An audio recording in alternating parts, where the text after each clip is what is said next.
오늘 말씀 속에 보면 이것도 행하고 저것도 버리지 말아야 할지니라 이런 말씀이 있습니다. 한번 따라서 할까요? 이것도 행하고 저것도 버리지 말아야 할지니라. 다시 한번 이것도 행하고 저것도 버리지 말아야 할지니라. 이것과 저것, 이것은 무엇이냐면 큰 그림으로 볼 때 내용과 형식이라고 볼 수가 있습니다. 내용도 있어야 되고 형식도 중요하다, 그런 내용인데요. 내용은 없고 형식만 있다면 그것은 그야말로 오늘 여기 나와 있는 바리새인 같은 신앙이 되겠죠. 또 내용은 있는데 형식이 없다면 그것도 참 곤란할 것입니다. 그 내용을 증명할 수 없을 때가 많습니다. 물은 있는데 담을 그릇이 없어요. 막 비가 하늘에서 폭포수처럼 막 쏟아지는데 그것을 저장할 저수지가 없다. 그러면은 그냥 흘려보내고 마는 거죠. 그러나 저수지가 있거나 그릇이 있으면 그 물을 잘 사용할 수가 있습니다. 그러니까 비는 내용이라고 볼 수가 있고 또 그것을 담을 수 있는 항아리나 저수지는 형식이라고 볼 수 있는 거죠. 둘 다 필요한 겁니다. 뭐 내용만 있으면 되지, 뭐 마음만 있으면 되지, 그렇지 않죠. 마음이 또 표현이 되는 것 아닙니까? 표현이. 또 마음은 없는데 표현만 하는 경우도 있어요.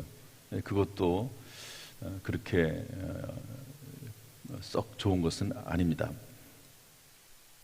그래서 오늘 이것도 행하고 저것도 버리지 말아야 된다. 내용과 형식이 둘 다 중요하다, 이런 말씀인데요.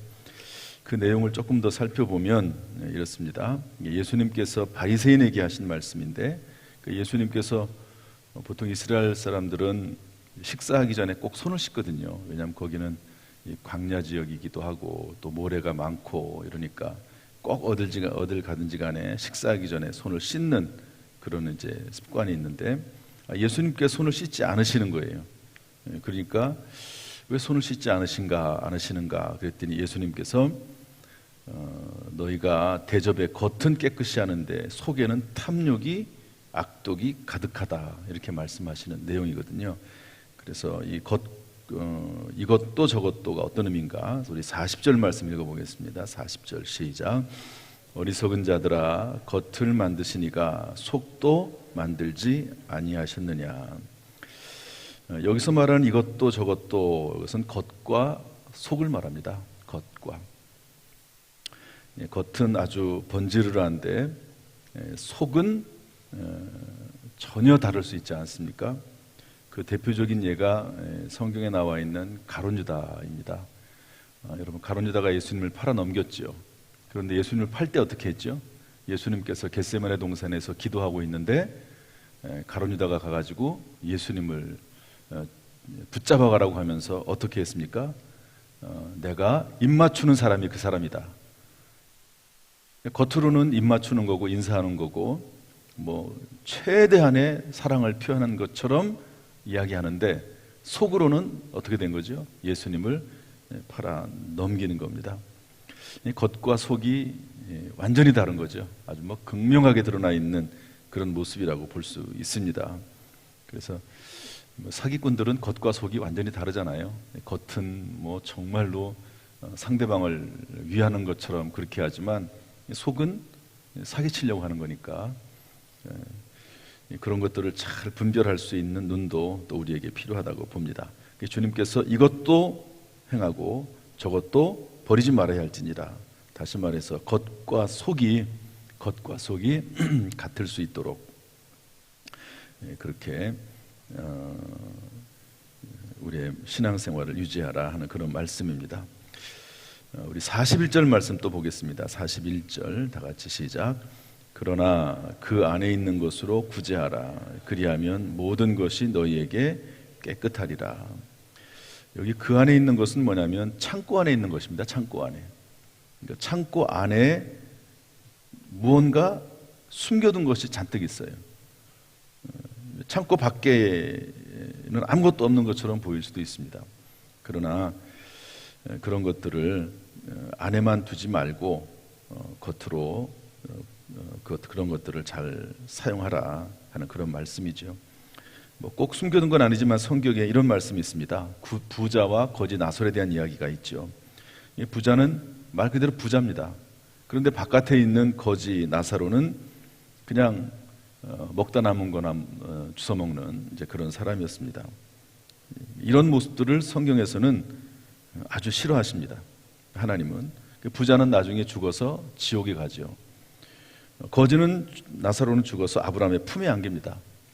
부자가 아브라함에게 물 한 방울이라도 달라 그러지만 너와 나 사이에는 큰 구렁이 껴 있어 갈 수가 없다 그렇게 말씀하지 않습니까? 내가 있는 것 다 완전히 풍성한 사람이 누가 있겠습니까? 그러나 내가 가지고 있는 것으로 다른 사람을 도울 수 있다면 그것도 귀중한 일이고 이것도 행하고 저것도 버리지 말아야 할지니라 이렇게 말씀하고 있는 것이죠. 마지막 세 번째로 우리 42절 말씀 읽어보겠습니다. 42절 시작. 화 있을진저 너희 바리새인이여 너희가 박하와 운양과 모든 채소의 11조는 들이되 공의와 하나님께 대한 사랑은 버리는도다. 그러나 이것도 행하고 저것도 버리지 말아야 할지니라. 이 박하와 운양 이것은 둘 다 박하는 아실 거라고 보고요. 운양 이것도 식물 중에 하나입니다. 양념이나 약으로 조미료로 쓰이는 그런 식물들이죠. 또 모든 채소의 11조 이것은 사실은 조금 더 나간 거거든요.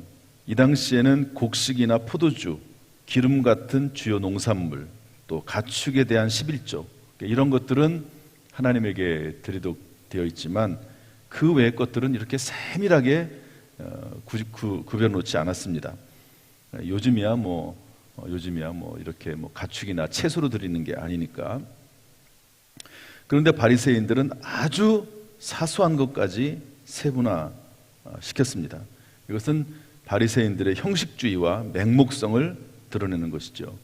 여기에 대해서 주님은 뭐라고 말씀하시냐면 너희들이 그런 11조를 드리는 것은 당연하고 옳다, 잘하고 있다. 그러나 그러한 형식적인 준수와 함께 근본적인 정신이 중요하다.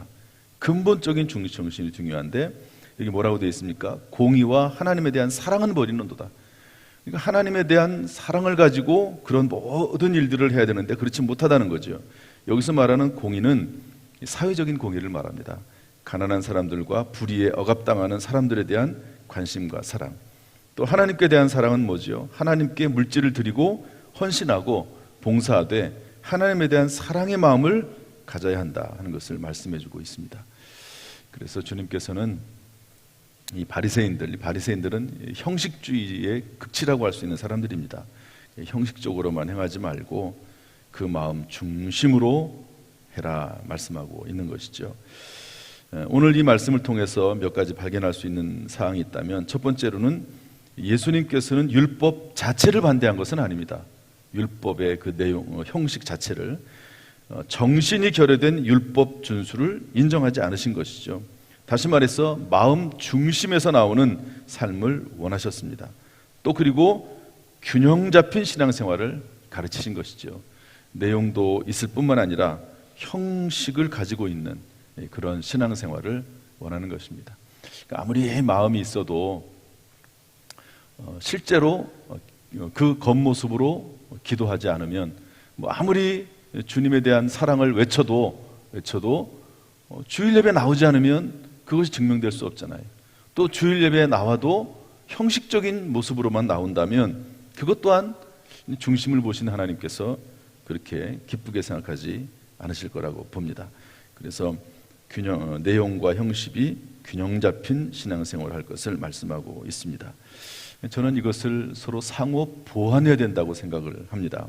그러니까 마음에서부터 마음이 있으면 그것을 겉으로 드러내는 형식으로, 표현으로, 또 어떤 표현, 형식을 가지고 있으면 그 안에 진정한 마음을 담는 그런 신앙생활이 필요함을 알 수가 있습니다.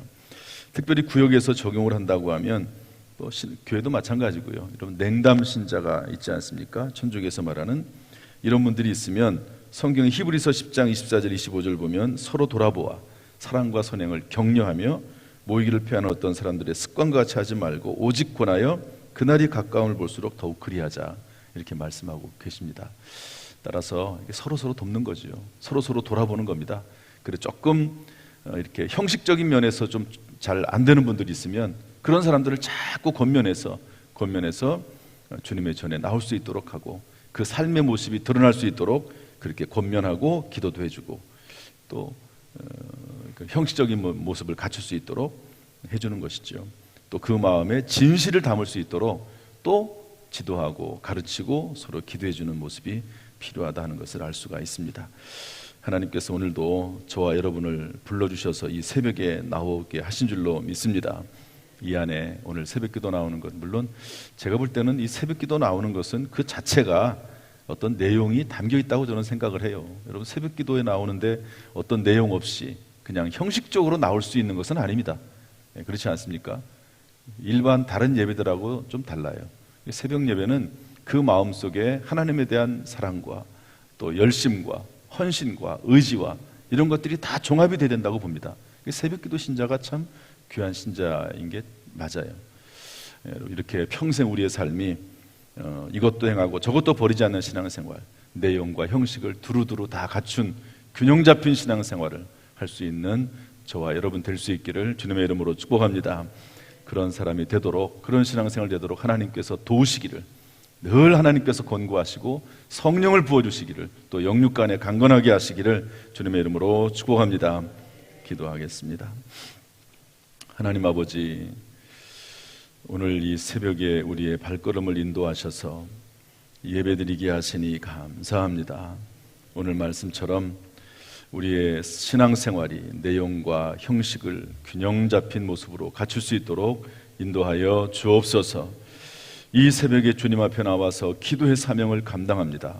오늘도 우리의 입술 가운데 기도의 영을 부어주시어서 성령을 부어주시어서 하나님의 뜻을 이루는 거룩한 도구가 되도록 인도하여 주옵소서.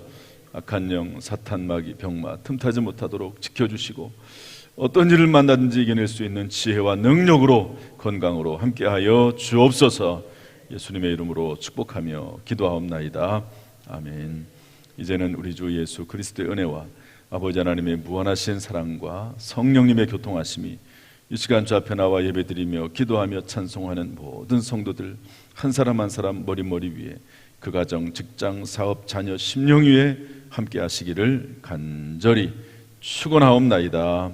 아멘.